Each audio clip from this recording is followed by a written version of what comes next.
20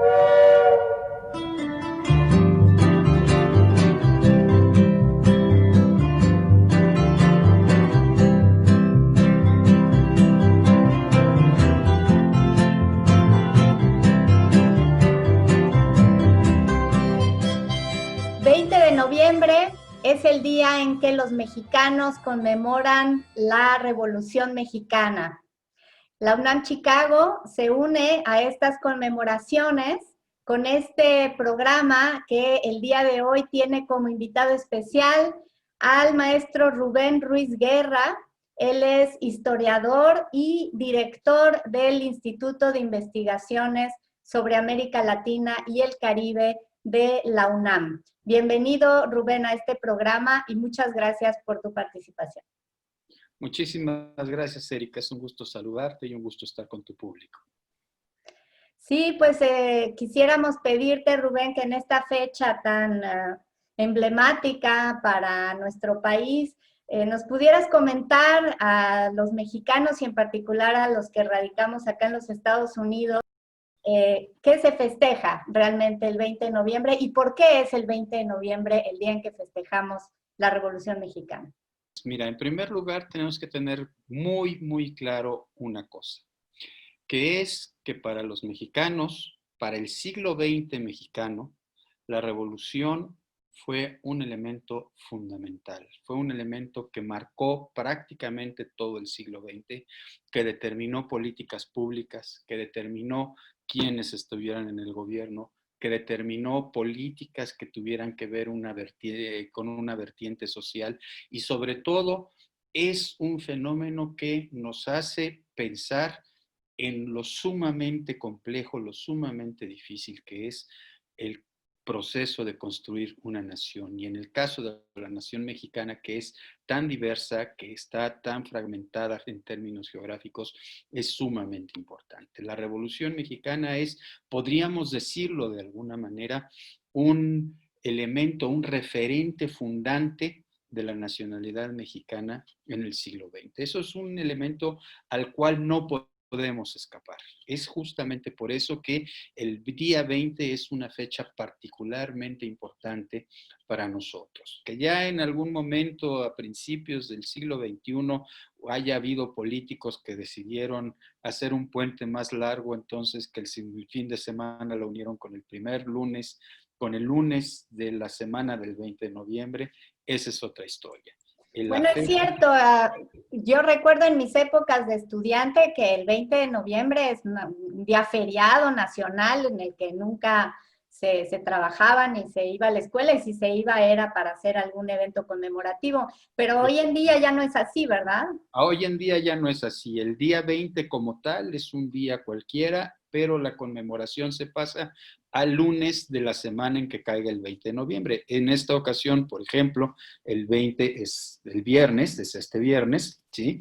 Y el día feriado para los mexicanos ha sido el día 16, que es el lunes de esta semana, ¿no? Pero ya esa es una fecha movible a conveniencia de, dicen, el turismo, ¿no? Ese es el elemento central. Pero más allá de esto, la Revolución Mexicana ha sido un referente fundamental para los mexicanos a lo largo de prácticamente todo el siglo XX. ¿Por qué el 20 de noviembre? Es la fecha en la que el iniciador del movimiento armado de la que fue la Revolución Mexicana, Francisco I. Madero, determinó en el Plan de San Luis que se deberían levantar todos aquellos mexicanos que quisieran exigirle al gobierno del entonces presidente Porfirio Díaz. A lo largo de nuestra historia, muchos lo han calificado como el dictador Porfirio Díaz porque duró 30 años en el poder con un periodo de 4 años en el intermedio, 34 años duró su gobierno, ¿sí? ¿Tú como historiador no lo consideras como dictador? ¿Es ese periodo como dictadura?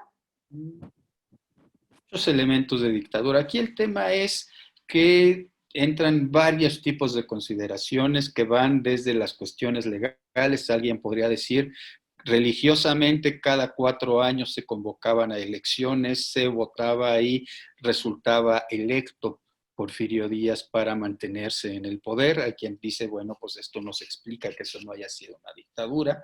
En realidad fue un gobierno muy cercano que recurrió enormemente a la fuerza, que recurrió enormemente a la violencia como un instrumento para controlar a la sociedad, en donde el juego político estuvo supeditado más bien al ejercicio de la violencia, y eso es algo muy cercano a un gobierno dictatorial. Pero ahora todavía en México se está discutiendo qué tanto fue una dictadura o no. Daniel Cosío Villegas, que ha sido el principal estudioso del periodo porfiriano de nuestra historia, dice que en realidad fue una dicta blanda porque no hubo los niveles de violencia que pudo haber habido o que han existido en algunos otros países latinoamericanos. Pero si dice es un gobierno autoritario, en eso lo dice con todas sus letras, ¿no? Y muy prolongado con una misma persona. Y con una misma persona en el centro, en el ejercicio del poder. Ahora es bien interesante aquí un elemento.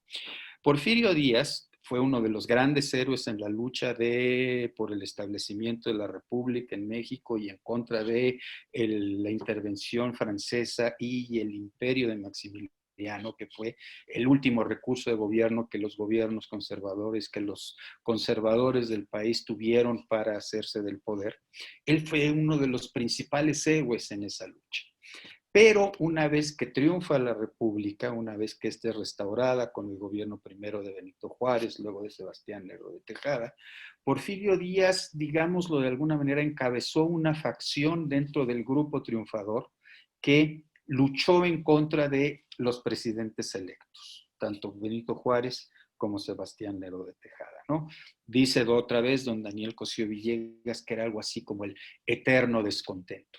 En ese descontento, él lanzó dos planes a la nación para tratar de alcanzar el poder. En el primero, en el plan de la Noria, que lo lanza en 1871, perdón, él dice al final de toda la argumentación que hace en el plan, que es un plan para sacar a Benito Juárez del gobierno, dice algo como esto: que la reelección es un mal terrible para una sociedad porque la reelección impide que haya renovación de ideas, que haya renovación de personal, que haya renovación de intereses que inciden en la toma de decisiones del gobierno. Y termina con una frase preciosa: que ningún ciudadano se perpetúe en el poder y esta será la última de las revoluciones. Eso lo dice él en 1871. ¿Sí? Wow. Bueno, pues resulta que triunfa con una revolución en 1876, ¿no? Y no suelta el poder de entre 1876 y 1910, algo que significaba el periodo de una vida en aquel momento. En aquella época el promedio de vida para los mexicanos era alrededor de 30 años, tal vez un poquito más, 31, tal vez 32. Entonces, el que haya estado en el poder 34 años significaba todo un periodo de una vida. Y de hecho es algo muy significativo. Cuando termina su gobierno, cuando está por terminar su gobierno, ya hay quienes hablan de que hubo un gobierno de los ancianos, un gobierno de los viejitos, un gobierno gerontológico. ¿Sí? Ahora era una gerontocracia, dice.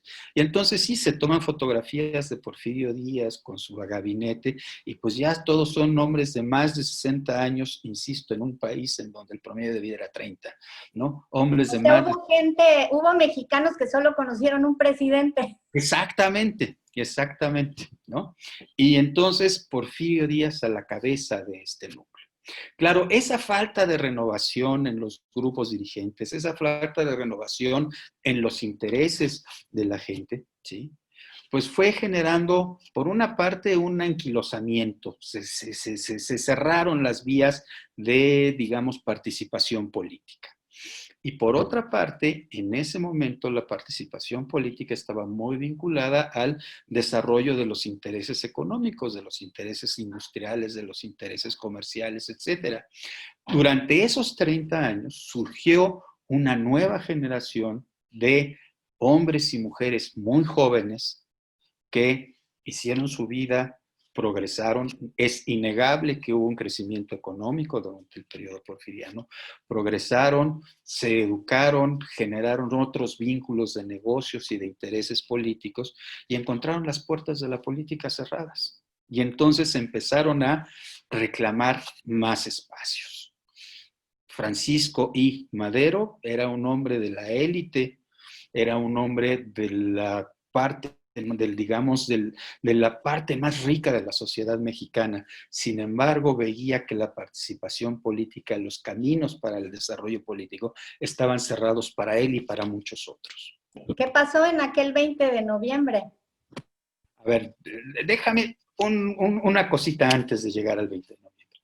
Por otra parte, ese ejercicio autoritario, ese cierre de las vías de participación democrática en la política, también generaron otro problema, que fue que aunque hubo crecimiento económico, este no se repartió por igual dentro de la sociedad, ¿sí? Y entonces hubo, pero no solo fue un problema de una inequidad o una desigualdad que casi podríamos entender como natural en toda sociedad humana. Hubo un sector muy lastimado dentro de la sociedad que sus ingresos se vieron mermados, en realidad hubo una enorme pobreza. Entonces se juntaron dos fenómenos importantes: la cerrazón del sistema político y una marginación en lo económico y social de unas partes muy importantes de la sociedad mexicana. Se juntaron esos dos elementos, junto con uno más, que fue principios del siglo XX, fue una época en donde ciertas ideas de reivindicación social empezaron a cobrar efervescencia, porque el problema de la desigualdad no era exclusivo de México, no era exclusivo del régimen porfiriano, era un problema en todo el mundo. Había una gran riqueza, pero a la vez había una miseria terrible. Y entonces movimientos como el anarquismo empezaron a tener una presencia pública muy importante. ¿Qué pasa en la década de 1900 a 1910? Justamente estos tres fenómenos se van a ir juntando y va a ir surgiendo una gran efervescencia política y social, ¿sí? Y eso lo que hace es que el gobierno se hace más autoritario. Y hay algunos ejemplos en esa década de cómo el ejercicio del poder se hace autoritario. En la escuela primaria nos enseñaron, por ejemplo, que hubo una huelga en Cananea, en Sonora, y una huelga en Río Blanco, una fábrica textil en la zona de Veracruz, que fueron reprimidas a balazos, literalmente, ¿no? Y que eso hablaba de la intolerancia que había dentro del régimen para responder a las necesidades sociales. Esto es lo que va generando un movimiento que se va extendiendo por todo el país. Un movimiento en el cual aquellos que están convencidos de que las cosas deben cambiar van viajando por todo el país, van haciendo contactos políticos, van haciendo contactos, alianzas todavía no militares, pero ya cercanas a lo militar, para tratar de deshacerse del gobierno de Porfirio Díaz. La última llamada que hubo antes de esto, antes de que estallaran las cosas, fue por una parte una entrevista que dio Porfirio Díaz en 1908, que se llama la entrevista Díaz-Crillman, en donde dice: México está listo para la democracia, yo ya no voy a competir en las elecciones de 1910. Pues sí compitió, y sí hubo una campaña electoral a la cual se lanzó Francisco Madero junto con un núcleo que se identificó a sí mismo como los antireeleccionistas. Bueno, ¿para qué contar? Madero hace ya... Perdón, Rubén, ¿esta frase de sufragio efectivo, no reelección, surgió entonces o más adelante? Surgió un poquito más adelante, pero tiene algunos dejos que tienen que ver con todo el contexto maderista, ¿no? Pero justamente es eso. ¿Qué pasa? Persiguen a Francisco Madero en una campaña, en la primera campaña electoral moderna que hay en México, lo persiguen, hay balazos, acaba en la cárcel Madero, se desarrolla la elección con Madero en la cárcel, ¿no? Y por supuesto el triunfador es Porfirio Díaz. Madero se escapa y desde San Antonio, Texas, lanza un plan que se llama el Plan de San Luis, porque él había estado preso en San Luis, en donde convoca a los mexicanos a exigirle a Porfirio Díaz pues que abra los espacios de participación. Y eso, ¿cuál manera de hacerlo? Por medio de una violencia que ha sido provocada, dice él, por la insensibilidad de Díaz. Y él cita el 20 de noviembre a las 6 de la tarde como la fecha en que los mexicanos deben insurreccionarse en contra del gobierno de Porfirio Díaz. No es ningún invento ni es una convención, es la convocatoria que hace Francisco y Madero para la revolución, para que estalle una revolución que lo que está buscando es, sobre todo, que se hagan efectivos los principios establecidos en la Constitución, que se permita la participación política, que se permita la renovación de los cuadros que administran el país. Y esta Ahora, convocatoria se hace desde los Estados Unidos. se hace desde San Antonio, aunque firmada en San Luis Potosí, ¿sí? Pero se distribuye a lo largo y ancho del territorio nacional y una parte muy importante del territorio nacional responderá a este llamado, ¿sí? La parte, digamos, más cercana a Madero es sobre todo del norte del país y ahí empezarán a surgir dos dirigentes importantes. Por una parte, Francisco Villa y por otra parte, Pascual Orozco, que serán quienes llevarán la carga militar de este movimiento revolucionario en el norte del país. Ellos son los que van a vencer en la batalla de Ciudad Juárez, que marca la caída del gobierno de Porfirio Díaz. Después de la batalla de Ciudad Juárez, las fuerzas federales son derrotadas y en marzo Porfirio Díaz decide renunciar a la presidencia. Pero no Y es todo solo ese el... inicio como resultado de la convocatoria que hizo Madero el 20 de... Exactamente. Pero también en el sur, por ejemplo, en el estado de Morelos, un movimiento encabezado por Emiliano Zapata, que es un movimiento eminentemente campesino, que carga sobre sí también agravios en contra del ejercicio de la política regional, ¿sí? Que está reclamando una serie de problemas vamos a llamarlo con todas sus letras, de robo de tierras hacia los campesinos, ¿no? Que también se levanta en contra del régimen porfiriano. Entonces ahí cuando menos ya tenemos dos grandes núcleos de lucha revolucionaria. En el norte del país, Pascual Orozco y Francisco Villa, y en el centro del país, Emiliano Zapata. Claro, otras partes del país están surgiendo movimientos y esto es lo que va a generar un movimiento plural. En ese momento, la salida que se va a intentar dar es una salida política. ¿Qué quiere decir una salida política? Se va Porfirio Díaz, pero deja a su secretario de Relaciones Exteriores, que era formalmente, que era una especie de vicepresidente, ¿sí? Quien va a asumir el poder, quien va a negociar con Francisco Madero unas nuevas elecciones en 1911. Estas nuevas elecciones triunfa Francisco Madero, que llega pues con los compromisos que se han generado de las negociaciones, pero además con ideas verdaderamente revolucionarias, aunque no revolucionarias como las entendemos en la segunda parte del siglo XX. ¿Qué quiero decir con revolucionarias?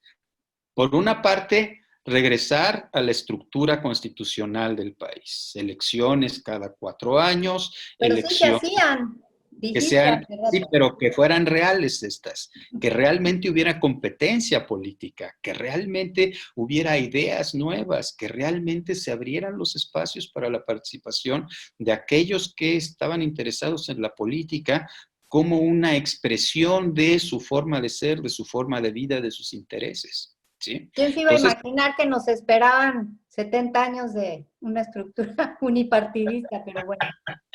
bueno, eso vendrá después, eso vendrá después. Ahorita estamos hablando del inicio de la lucha revolucionaria, ¿no? Y había algunas otras ideas algo revolucionarias. Por ejemplo, un tema muy importante en ese momento era el de la propiedad de la tierra. México, hasta los años 1940, fue una sociedad eminentemente rural. La parte fundamental del ingreso de México como una sociedad provenía del campo, del trabajo en el campo. Bueno, y una parte de ese trabajo en el campo era el que hacían los grandes hacendados, que fueron muy favorecidos por el régimen porfiriano. Pero había otros provenientes de las comunidades campesinas que tenían pequeñas propiedades o que todavía mantenían un régimen de propiedad colonial que había establecido la propiedad comunitaria, ¿sí? Y que de alguna manera pues eran los que más, la mayor parte de la gente y los que más producían, pero era fundamentalmente para autoconsumo o consumo local. Entonces, uno de los grandes temas es ahí, ¿qué vamos a hacer con la propiedad de la tierra? Madero no se está planteando todavía una reforma, una reforma agraria, pero sí está planteando primero que se revisen todas las adquisiciones de tierra que se hicieron a partir de las leyes de reforma, que fue cuando se abrió la posibilidad de la propiedad privada en el campo, ¿no? Entonces, que se revisen y si los procesos han sido legales, pues entonces se tendrá que ver la manera de compensar a los campesinos, ¿no? Pero no se les puede dejar solos. O sea, un Hay poco un... regresar a lo que inició Benito Juárez y antes del periodo porfirista. Exactamente, ¿sí? Y hay quienes quieren ir más allá y quieren hacer una verdadera reforma agraria, ¿no? Pero no se logra avanzar demasiado. Hubo una oposición verdaderamente terrible, verdaderamente tenaz al gobierno de Francisco Madero, ¿no? Una oposición en la prensa, insultos personales, se metieron con él, con su familia, con su esposa, en fin, ¿no? Lo calificaron de inepto, de incapaz, en el mejor de los casos de inocente, que en ciertos momentos decir que alguien es muy inocente es muy cercano a decir, pues no, no le da la entendedera, ¿no? Y eso va sucediendo, se van conjugando varios factores, un sector de la sociedad va a luchar en contra de él, el embajador norteamericano Henry Lane Wilson, digamos que de alguna manera reúne a todas estas gentes, ¿no? Y se fragua un golpe de Estado que se dará en febrero de 1913, cuando unos militares, un sobrino de Porfirio Díaz, otro militar muy prominente, Manuel Mondragón, y por ahí andaba Bernardo Reyes, que había sido un militar sumamente importante en la estructura del régimen porfiriano, se organizan para echar del poder a Francisco Madero. Viene lo que conocemos como la Decena Trágica. Y entonces, que son 10 días en donde hay balaceras en la Ciudad de México, las bombas van de un lado para otro entre el Palacio Nacional y la Ciudadela, que en ese momento era un almacén de armas y un cuartel de tropas, etcétera. Hay unas grandes matazones en la Ciudad de México y que terminan con el asesinato de Francisco Madero y de su vicepresidente José María Pino Suárez. Eso hace que se desconozca todo lo que se había venido construyendo en el periodo revolucionario, ¿sí? Y va a llegar al poder un generalote, Victoriano Huerta. En la tradición mexicana se le conoce como el usurpador Victoriano Huerta. O sea, personaje que se apropia del poder, tratan de guardar ahí las formas legales, pero pues no funciona realmente. Todo el mundo sabe que es un general que por medio de las armas se ha hecho del poder, ¿no? Y se desata una nueva etapa de la Revolución Mexicana. ¿Cuál es esta? Del norte viene un antiguo gobernador porfiriano, el de Coahuila, Venustiano Carranza, que lanza el Plan de Guadalupe, que es un plan para nuevamente restaurar la Constitución de 1857. Es justamente por eso que al ejército que él llega a conformar se le llamará el ejército constitucionalista. Y en este ejército se incorporarán un par de personajes del norte muy importantes. Por una parte, el general Pablo González, que es más bien de la zona de Nuevo León, hacia el este del país, y un grupo de personajes que vienen del noroeste del país, específicamente de Sonora, encabezados por Álvaro Obregón, pero en un grupo en el que está también un señor de nombre Plutarco Elías Calles, un señor de nombre Adolfo de la Huerta. Ellos van a encabezar, digamos, de alguna manera, esta nueva etapa de la Revolución Mexicana. Se mantienen, sin embargo, por una parte los villistas, por otra parte los zapatistas. cada uno de estos grupos representa distintas cosas. Ya dije, los constitucionalistas, la reivindicación de la Constitución mexicana.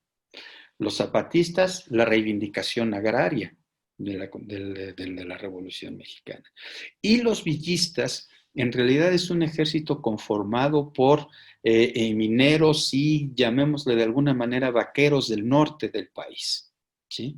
Y justamente del norte es en donde se organizarán los ejércitos mejor preparados de la Revolución Mexicana.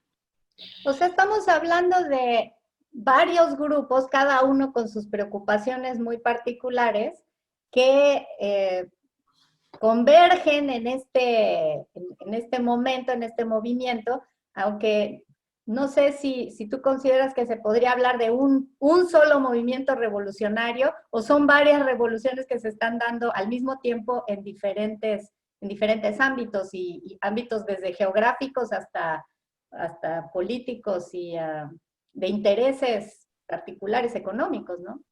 Yo diría que son distintas revoluciones que convergen.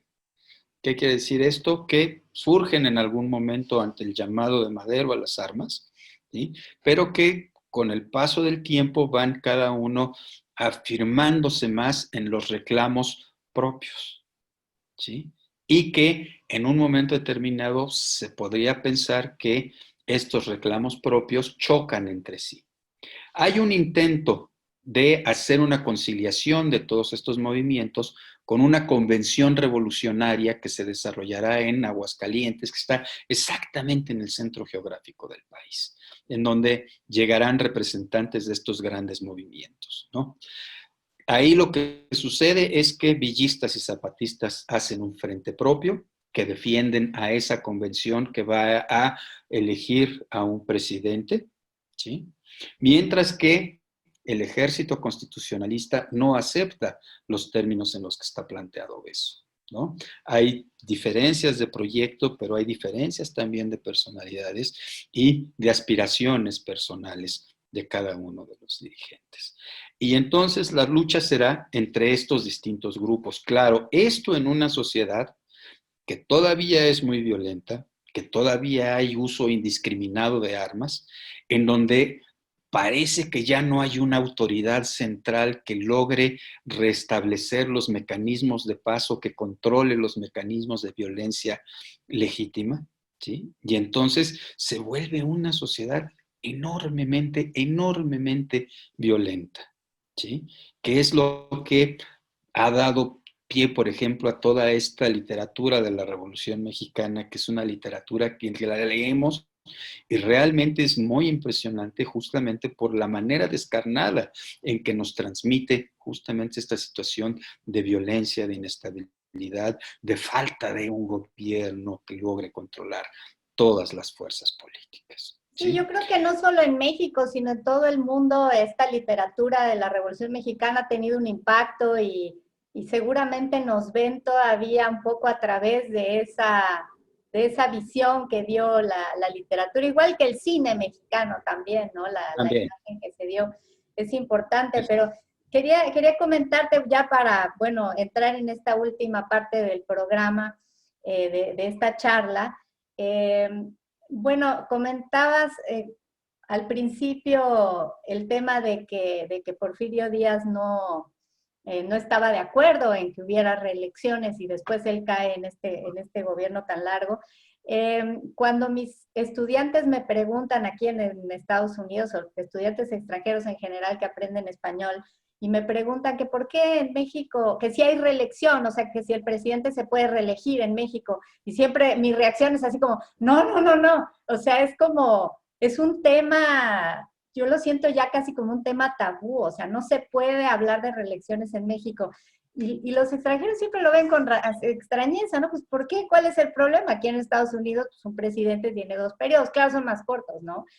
Pero yo siempre cuando me dicen eso pienso, no, sufragio efectivo, no reelección. Y es así como que me lo tatuaron en la primaria pública en Sí. México. Creo que es algo que No sé si las nuevas generaciones sigan teniendo esa visión, pero bueno, una de las herencias que yo he vivido, digamos, de la revolución es así como que no, la reelección no, ese tema no se toca, ¿no?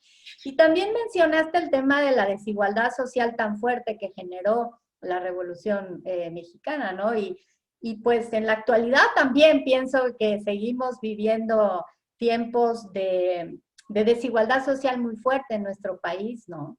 Entonces me pregunto, eh, pues, ¿cuáles son los aprendizajes que tuvimos, si es que los tuvimos, si ya se terminó realmente la revolución, o es algo que está todavía inconcluso? Mira, nada más para cerrar la parte anterior. La parte armada más álgida cerrará con la promulgación de la Constitución mexicana en 1917, ¿sí? Que es una constitución que es una mezcla de algunas ideas del liberalismo del siglo XIX. Carranza era un personaje ya mayor de edad que veía en la Constitución del 57 el documento primigenio, el documento fundamental, pero se le incorporan una serie de demandas o de reclamos nacionalistas más modernos y con un cierto tinte social. Dos ejemplos en ese sentido. Se incorporan derechos de los obreros. En una época cuando una jornada de trabajo podía ser de 12 o de 14 horas, no había ningún tipo de seguridad social, si no ibas o si te enfermabas, pues perdías el trabajo y al perder el trabajo podías perder la casa que te daba la compañía. En los espacios en donde había las casas de las compañías, había un control muy estricto, no podías reunirte con amigos o familiares, no podías hacer fiestas, no podías hacer reuniones, mucho menos podías leer en público un periódico, etcétera. Entonces, hay una serie de derechos que se van a generar en el artículo 123 de la Constitución del 57.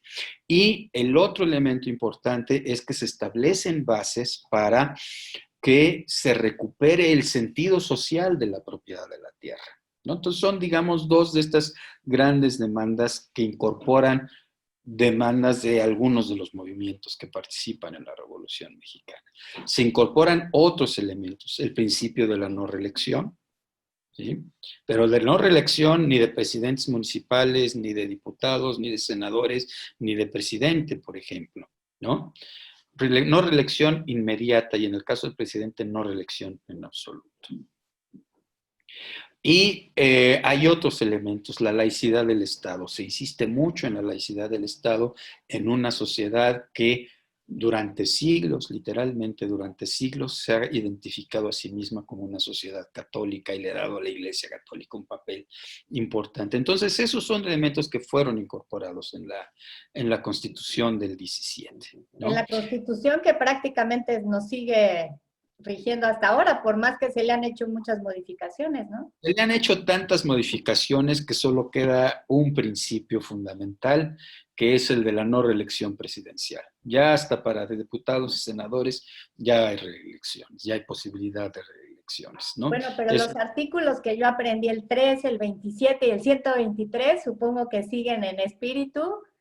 Siguen en espíritu, Es ¿no? educación laica, gratuita, obligatoria, la propiedad de las tierras y las leyes del trabajo, ¿no? La propiedad de la tierra ya un poco alterado, ya se permite la privatización de las tierras comunales, en fin, una serie de elementos ahí, ¿sí? Me preguntas, ¿qué aprendimos? Yo creo que se aprendieron bastantes cosas, yo creo que se aprendieron bastantes cosas. En primer lugar, se aprendió el insistir en el valor de la letra de la Constitución, ¿sí?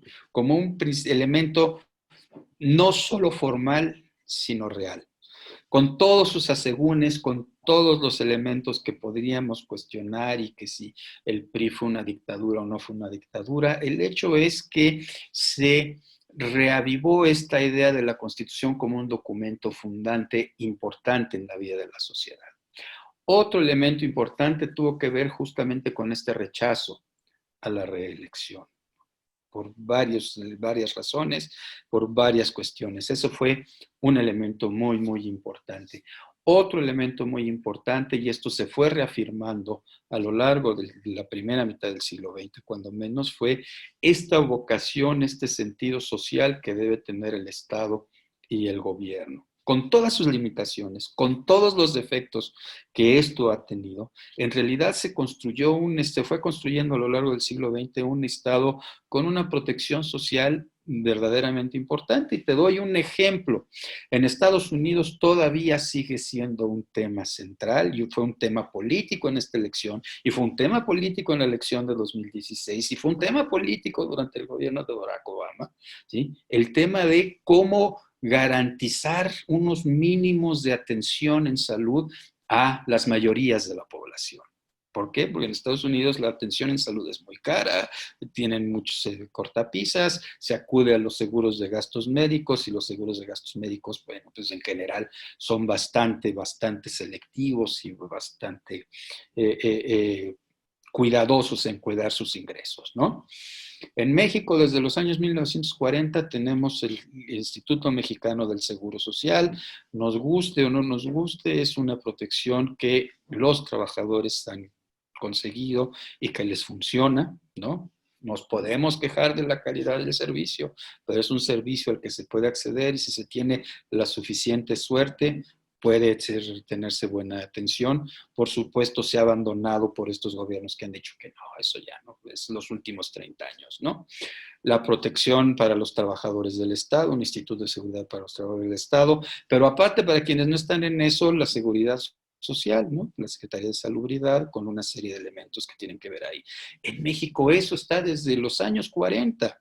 En Estados Unidos siguen peleando por eso todavía, ¿no? Entonces Sí. eso nos habla un poco. Los La temas gran que... diferencia, perdón, también con Estados Unidos es la educación superior gratuita, ¿no? En México las universidades estatales, y no se diga la Universidad Nacional, que son completamente gratuitas, y aquí en los Estados Unidos la educación gratuita se termina en el nivel medio superior, ¿no? Exacto, y bueno, las instituciones estatales ahí dan precios un poco más razonables para la gente de los mismos estados, pero de todas maneras se necesita tener recursos importantes, lo cual ha generado una bomba de tiempo, por cierto, ahí que son los préstamos para los jóvenes que quieren estudiar en las universidades y que luego la promesa de conseguir un mejor trabajo con mejor ingreso no se cumple, ¿no? Es lo que te iba a Eso es decir, una... eso de precios razonables, pues depende de qué se entienda por razonable. Yo creo que para los jóvenes que no tienen trabajo, ningún precio es razonable, lo acaban Exactamente, sufragando los padres y exacto. finalmente, pues aquí ya sabemos que tampoco es que los hijos se quedan con los padres tanto tiempo, entonces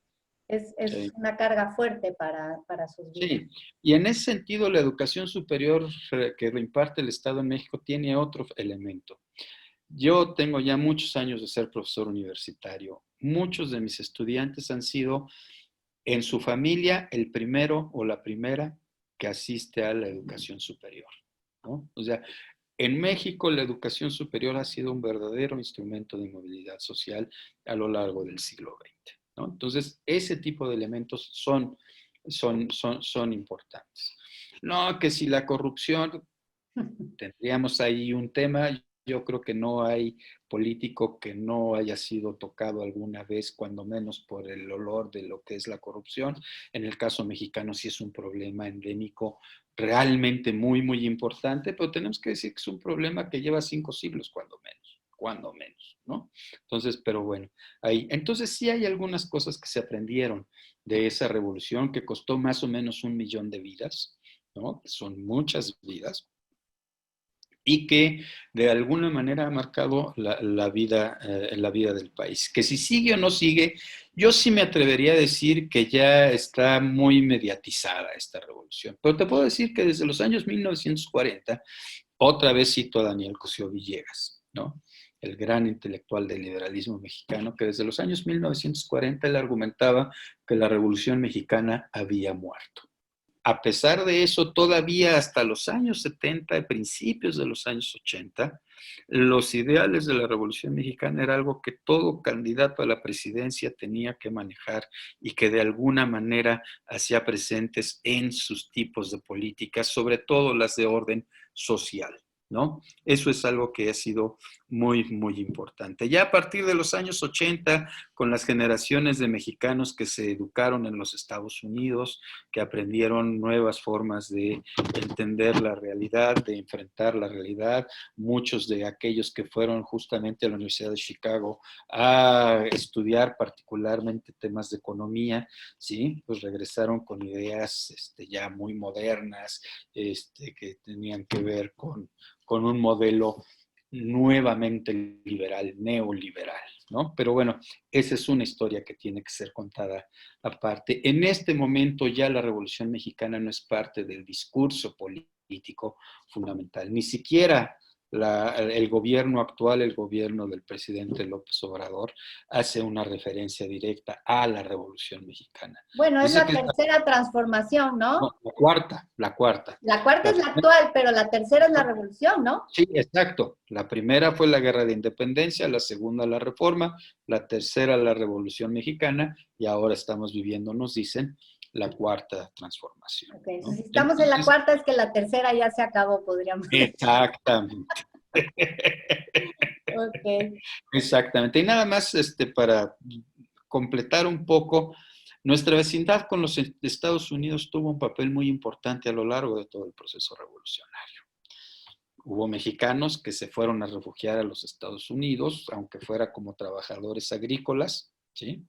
Hubo otros de clase media que trataron de conseguir algunos trabajos en algunos lugares en los Estados Unidos. Puedo citar, por ejemplo, a un personaje, si mal no recuerdo, de apellido Baez, que se va a trabajar como pastor de una iglesia protestante en Nueva York, y su hijo se convierte en uno de los físicos más importantes que ha dado los Estados Unidos. Él participó en la creación de primero del microscopio electrónico, luego tuvo también otros elementos muy importantes, lo invitaron a formar parte del proyecto Manhattan, que hizo la bomba atómica, se negó a hacerlo, pero llegó a ser uno de los físicos más importantes de los Estados Unidos de Norteamérica como parte de este proceso hacia allá. Y los norteamericanos, pues siempre les ha preocupado México, el vecino del sur, y que no se exporten los movimientos radicales de México. Y te doy un solo ejemplo. Si tú vas a Arizona o vas a Sonora, tú vas a encontrar que geográficamente no hay ruptura. En Arizona sigue estando el desierto de Sonora, ¿sí? Y si tú vas, por ejemplo, a algunos de los viejos pueblos del oeste, por ejemplo, en Tombstone, ¿sí? En realidad, Tombstone era así como un pueblo paralelo, un pueblo gemelo de Cananea, un espacio en donde se explotaban las minas de cobre, sobre todo, ¿sí? En la historia norteamericana, Tombstone ha pasado a la historia por ser el lugar de las balaceras entre los gangs y los sheriffes importantes como Wyatt Earp y Bud Masterson y el juego y este tipo de cosas, cosa que no sucede en el caso sonorense, pero a final de cuentas la problemática era la misma.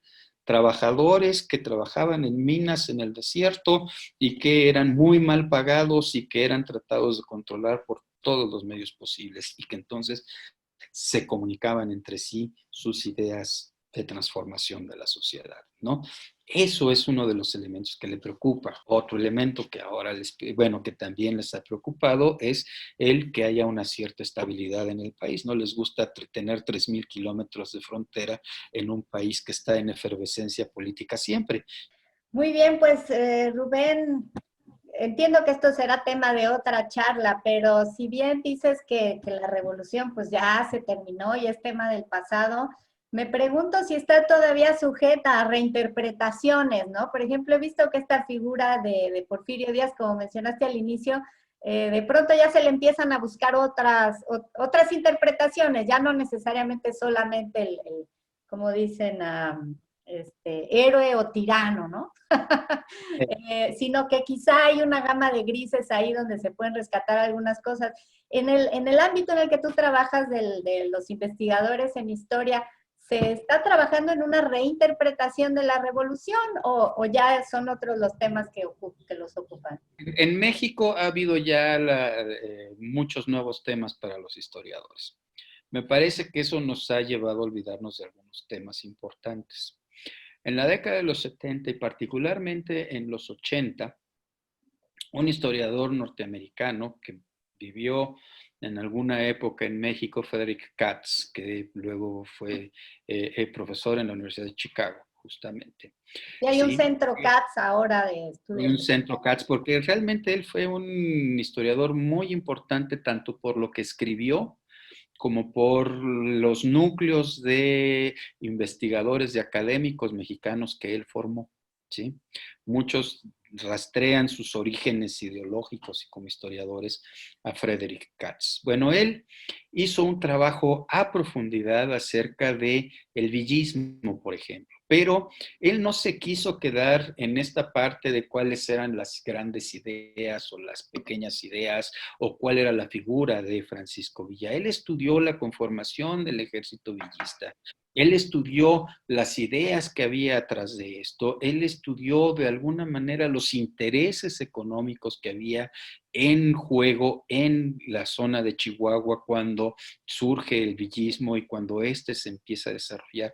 Entonces da una perspectiva sumamente interesante. Entonces, por ejemplo, él en su momento pudo hacer una caracterización de lo que él llamó los mandos intermedios de la Revolución Mexicana, que eran gente a la que no se había estudiado. ¿Qué características tenían aquellos, no los generales o los coroneles o los ideólogos de los generales o los coroneles, sino los tenientes, los sargentos, los cabos, en fin, los capitanes de los distintos núcleos revolucionarios? Estudió a los empresarios, estudió a los agentes económicos norteamericanos que intervinieron en esto y le dio una perspectiva, una profundidad muy, muy importante al estudio de la Revolución Mexicana. Él también desarrolló otro trabajo muy importante acerca de lo que él llamó la guerra secreta en México. La Revolución Mexicana se desarrolla al mismo tiempo, precede un poco y luego sigue después de la llamada Gran Guerra, de la Primera Guerra Mundial.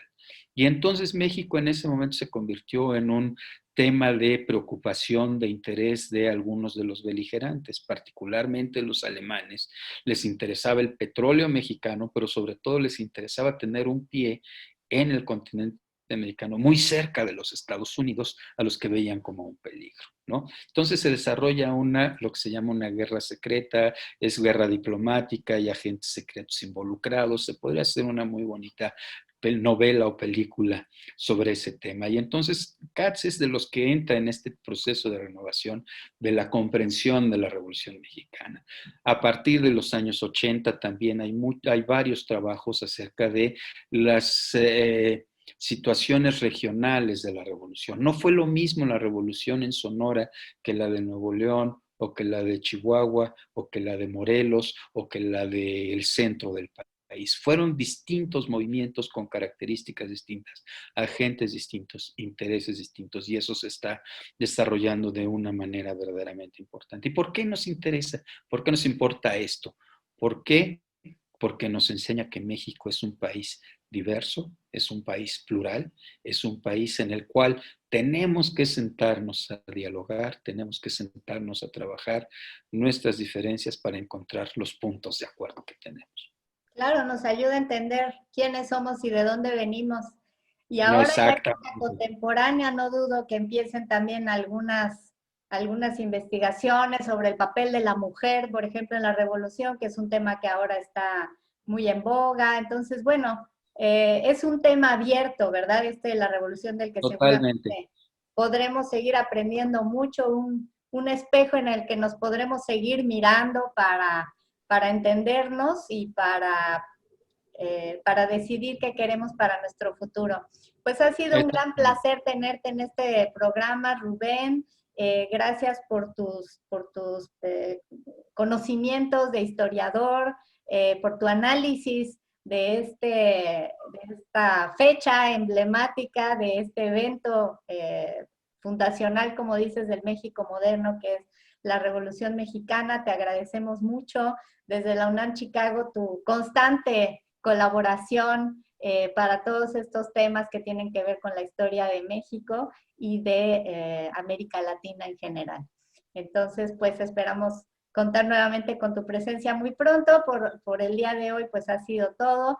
Esperamos que les haya interesado el programa y pues no dejen de hacernos llegar sus comentarios, sus sugerencias, sus preguntas si las tienen, que estoy segura que el maestro Rubén Ruiz tendrá mucho gusto en responderlas y pues hagamos de esto un diálogo abierto hacia la comprensión de quiénes somos y para dónde queremos ir. Gracias, Rubén.